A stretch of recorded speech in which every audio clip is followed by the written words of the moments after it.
Korps Lalu Lintas Polri resmi meluncurkan sistem tilang elektronik atau Electronic Traffic Law Enforcement (ETLE) secara nasional.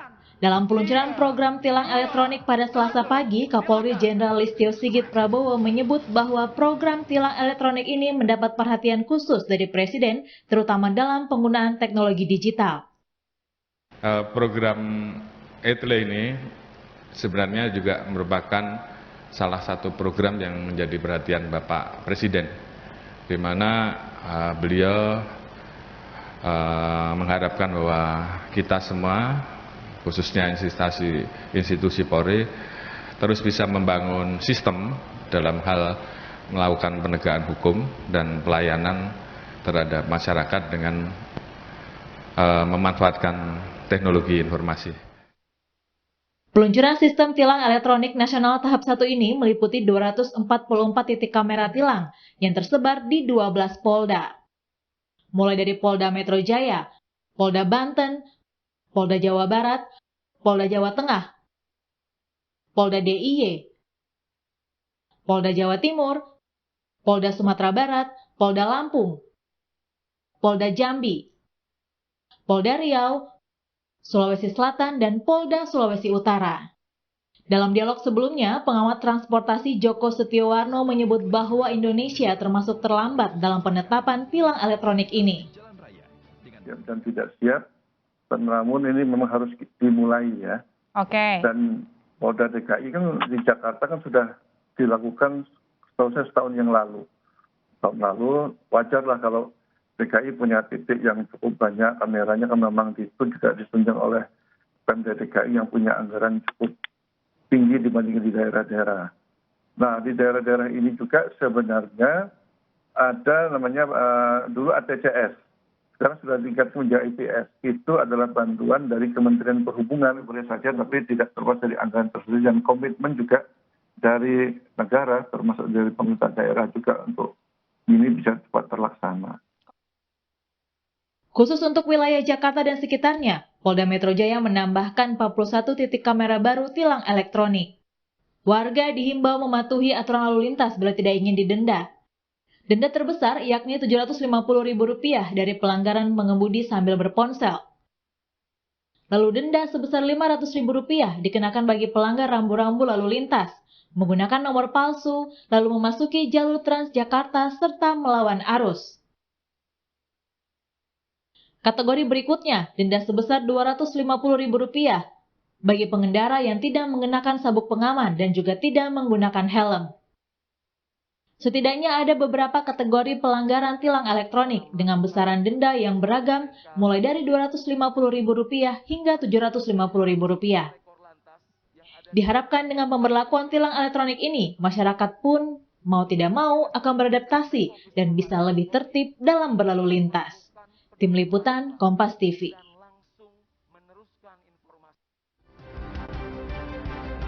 Saudara, tilang elektronik mulai berlaku secara nasional hari ini di 12 Polda di seluruh Indonesia. Meskipun Jakarta atau Polda Metro Jaya sudah lebih dahulu menerapkan sistem tilang elektronik ini sejak tahun lalu. Bagaimana dengan 22 Polda lainnya? Dan apakah masyarakat siap dengan sistem ini? Kita bahas bersama Kasubdit Dakgar Korlantas Polri, atau Kasubdit Penindakan Pelanggaran Korlantas Polri, Komisaris Besar Polisi Abrianto Pardede, yang juga merupakan Sekretaris Satgas ETLE Nasional, dan juga pengamat transportasi Azaz Tigor Nainggolan. Selamat malam Bapak-Bapak. Selamat malam Mas Aiman. Selamat malam Saya ke... Selamat malam Bang Aiman. Selamat malam Pak Abri. Terima kasih Bung Abri. Pak Abri, saya ingin tanya terkait dengan ETLE ini, artinya sekarang launching pertama sudah dimulai, nanti ada launching yang kedua. Apa yang membedakan launching pertama dengan launching kedua nanti? Oke, tidak ada bedanya, cuman kesiapan dari masing-masing Polda. Untuk launching pertama memang di 12 Polda sudah siap untuk semua hardware maupun softwarenya. Nanti akan disusul di launching tahap kedua mungkin 11 Polda yang sudah siap untuk hardware-nya. Jadi kalau sekarang kita bicara Pulau Jawa misalnya, ini kalau disebutkan tadi pada launching pertama, tidak ada satupun provinsi di Pulau Jawa yang luput dari ETLE. Meskipun wilayahnya mungkin masih terbatas. Betul demikian Pak Abri ya? Betul.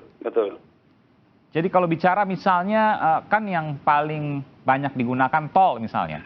tol lintas Jawa, ada tol juga kemudian di Jabodetabek. Itu apakah semuanya juga akan tercover, akan terliput oleh kamera etle ini? Nanti ke depan, untuk ke depannya Polda Metro Jaya akan bersama dengan Jasa Marga untuk pemasangan di tol. Oh, luar biasa. Jadi betul-betul nanti konsep dari polisi lalu lintas tanpa menilang itu akan diberlakukan? Ya. Kalau bicara soal penindakan misalnya, kalau ada pelanggaran hari ini, saya mendengarkan ada banyak sekali pelanggaran, dan itu semuanya pasti diproses, Pak Abri. Jadi memang pada saat sekarang ini kita melakukan penindakan atau verifikasi terhadap kendaraan yang tertangkap kamera itu sebanyak 1.000 sampai 2.000. Oke. Nah, namun dalam pelaksanaan penindakannya kita benar-benar memverifikasi apakah sudah masuk syarat-syarat tersebut atau belum. Contohnya gambar yang tercapture itu apakah benar kalau dia melanggar handphone, apa benar terlihat handphonenya jelas atau tidak. Ketika dia tidak jelas, berarti kita edit atau kita batalkan, kita crop. Jadi kita memilih yang benar-benar alat buktinya atau barang bukti yang akan kita tunjukkan itu valid. Kemudian data runmore dengan data fisik kendaraan itu harus sama. Iya. Jadi ini bicara soal proses verifikasi tetap dilakukan manual ya oleh petugas? Ya.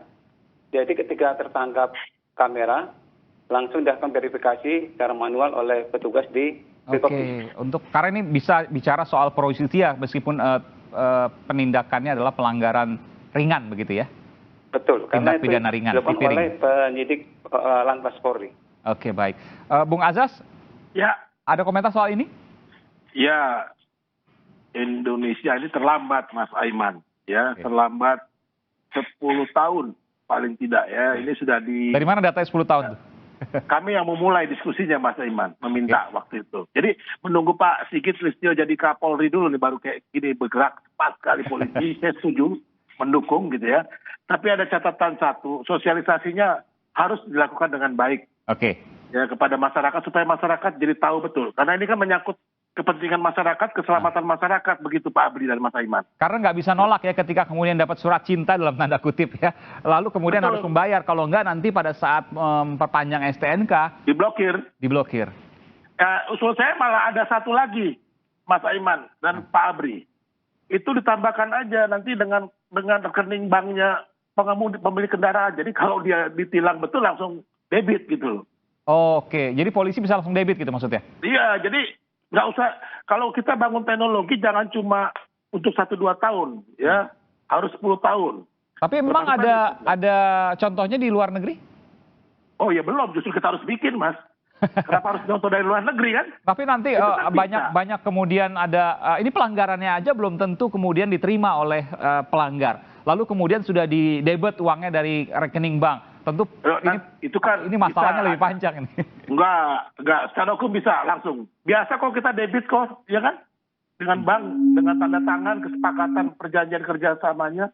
Nggak ada masalah gitu loh. Jadi langsung ketika salah, ada buktinya, langsung terdebet otomatis dari rekening si pelanggar? Langsung, saya justru sudah usul ini sejak lama. Debit baik. Itu terus juga parkirnya elektronik, ya bayar di depan, jadi tertib semuanya Mas. Nanti saya akan tanyakan kepada Bung Abri, selepas jeda saya akan segera kembali soal ini. Ada usulan bagaimana ketika ini menurut Bung Azas nanggung, karena hanya diberikan surat, kalau seandainya mau bayar, dia selesai, kalau tidak bayar nanti pada saat perpanjang STNK diblokir. Kenapa nggak sekalian misalnya langsung mendebet rekening yang bersangkutan, meskipun kan yang pakai mobil belum tentu pemilik mobilnya. Saya akan segera kembali saat lagi, tetap bersama kami di Sapa Indonesia Malam.